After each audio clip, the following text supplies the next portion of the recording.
Dosa-dosa Anies dan dicecar ketus Andi Noya.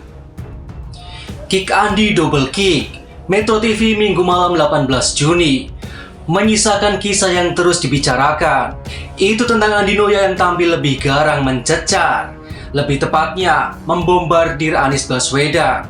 Meski niatnya sebenarnya mengkonfirmasi dengan pertanyaan-pertanyaan yang menurutnya itu dipertanyakan oleh netizen, mungkin lebih tepatnya lagi disuruh para buzzer. Rekam jejak Anda yang menjadi dosa Anda yang selalu disampaikan berulang-ulang dan ini beredar di masyarakat. Anda kan dulu bilang bagaimana kita harus merajut tenun kebinekaan, tapi justru di era Anda membiarkan masjid-masjid, membiarkan pendukung Anda menggunakan politik suku, politik agama, sehingga sampai hari ini dampaknya kata orang sangat dirasakan adanya konflik. Bahkan ada yang bilang kadrun, ada yang bilang kecebong dan seterusnya. Itu gara-gara Anda.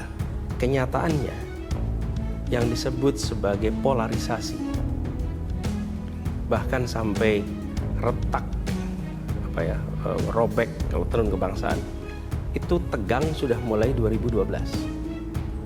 Di 2015 mulai makin kuat. Saya belum jadi calon gubernur, Bang. Itu sudah rame. Saya masih tugas di Kementerian Pendidikan Kebudayaan. Bahkan narasi baik yang pro Pak Basuki maupun yang anti Pak Basuki itu sudah ada sebelum saya jadi calon gubernur. Lebih baik Muslim tidak korup daripada pemimpin tidak non Muslim tapi tidak korup daripada Muslim tapi korup misalnya. Di tempat lain mungkin penjajahan terasa jauh, tapi di Jakarta, bagi orang Jakarta yang namanya kolonialisme itu depan mata. Kolonial Belanda itu ada depan mata. Dirasakan sehari-hari. Ini kita rasakan nih dalam era penjajahan dulu itu. Jadi saya lagi bicara masa lalu nih, Bang. Bukan bicara sekarang. Saya bicara tentang Jakarta yang dulu di dalam kolonialisme, Jakarta dijajah. Itu menjadi ada konteksnya ketika yang Anda hadapi dalam kompetisi adalah Pak Ahok yang keturunan Tionghoa. Sehingga orang tidak bisa lagi melihat apa yang Anda sampaikan sebagaimana yang Anda maksudkan. Ini adalah simbol-simbol pernyataan Anda bahwa Tionghoa adalah penjajah, sekarang pribumi yang mengambil alih kota Jakarta. Itu kan bisa diartikan seperti itu pesannya. Boleh jika sesudah itu saya tidak bertugas. Oke? Sesudah itu saya bertugas. Sesudah saya bertugas di Jakarta, apakah dalam bertugas diskriminatif? Apakah dalam bertugas menunjukkan sikap membeda-bedakan? Kalau sangkaan itu benar, maka selama saya bertugas ada diskriminasi, ada pembedaan. Nyatanya tidak. Justru merangkul semua. Anda tahu bahwa di media sosial Anda sering jadi olok-olok karena rekam jejak Anda. Anda kan selalu bilang, lihat rekam jejak aja. Dan kemudian di media sosial rekam jejak Anda yang ditampilkan itu yang buruk-buruk. Ekspresi wajah Andi Noya, pemilik acara itu, ditekuk tampak garang. Anies seperti dibuat tanpa jeda digempur bertubi-tubi. Tampang pun tampak diseram-seramkan, tanpa sedikit pun muncul senyum meski seiris. Tidak seperti sebelumnya, pada acara yang sama di pekan sebelumnya, dengan bintang tamu Profesor Mahfud MD. Dengan Profesor Mahfud MD, wajah Andi Noya dibuat datar-datar saja. Pertanyaan pun dibuat landai, jauh dari greget apalagi ketus menghujam. Jika saja tamu yang diundang bukan Anies Baswedan, dan diperlakukan demikian, pasti emosi tersulut.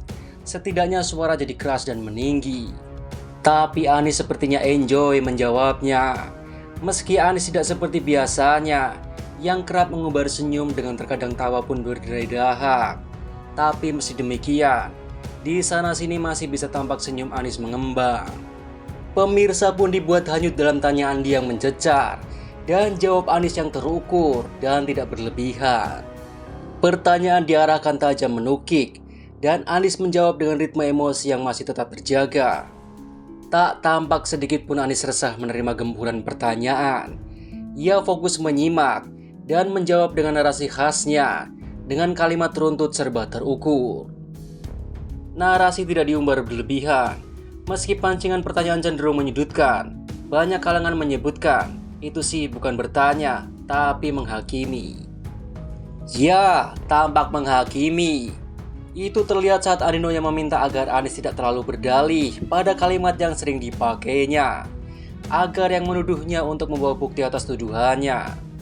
Anies menjawab dengan tenang bahwa di mana-mana yang menuduh itu membawa bukti, sebagaimana di pengadilan yang membawa bukti itu jaksa dan hakim mengujinya lewat putusan. Anies sepertinya memberikan pelajaran pada hal simpel yang mestinya sudah dipahami penanya. Anies hadir dengan kapasitas dirinya yang tetap santun. Tak sedikit pun larut terjebak sulutan emosi dengan pertanyaan yang diajukan. Anies konsen menjawab tanpa perlu memakai pihak lain untuk menjadi sasaran pembenaran dari apa yang ia lakukan. Anies tak sekalipun membawa nama orang lain ataupun pihak lain dalam menjawab jawabannya, apalagi membawa nama lain untuk dieksekusinya. Tidak sama sekali. Anies seperti tidak butuh menjawab dengan perangkat melibatkan pihak lain sebagai pihak yang bersalah. Andinoya melabeli semua yang ditanyakan itu sebagai dosa-dosa Anies. Memang tampak berlebihan dan tidak sepantasnya. Itu jika konfirmasi telah mendapatkan jawaban dari Anies akan duduk perkara sebenarnya. Mestinya pelabelan itu dihapusnya, atau setidaknya di akhir episode itu Andi melepaskan label dosa-dosa Anies. Itu karena Anies mampu menampik dengan membuktikan tuduhan yang disematkan itu tidak benar atau bias yang dipelintir dengan sengaja. Tapi sampai episode itu berakhir, ia masih menyebut apa-apa dengan dosa-dosa besar. Aneh memang. Tapi biarlah. Bahkan bagus juga Andinoya bersikap ketus seperti itu. Ada hikmah di sebaliknya. Tanpa disadari atau tidak, ia sebenarnya memberikan kesempatan pada Anies Baswedan mengeksplor apa yang jadi pertanyaan dan sakwa-sangka publik selama ini. Seolah panggung itu diberikan kepada Anies untuk menjawab ketidakbenaran semua yang dipertanyakan. Anies mampu menjelaskan detailnya meski ada batasan waktu yang diberikan. Dan lalu secepat kilat Andinoya mengujam lagi dengan susulan pertanyaan yang lebih menekan Anies yang disebutnya sebagai dosa-dosa Anies. Apakah Andinoya akan melakukan hal yang sama? Pertanyaan model sengit misalnya kepada Ganjar Pranowo atau Prabowo Subianto. Dan lalu cepat-cepat ia koreksi dengan tanya susulan. Apa mungkin dua nama yang disebut tadi, Ganjar dan Prabowo, berani hadir di acara itu? Ganjar Pranowo sebelumnya tampil di acara yang sama, dosa-dosa Ganjar. Soal apakah Andinoya juga mencecar Ganjar sekeras mencecar Anies, silakan nilai sendiri. Dan tinggal Prabowo Subianto yang bisa dinanti tampil di acara yang sama, kita lihat saja nanti.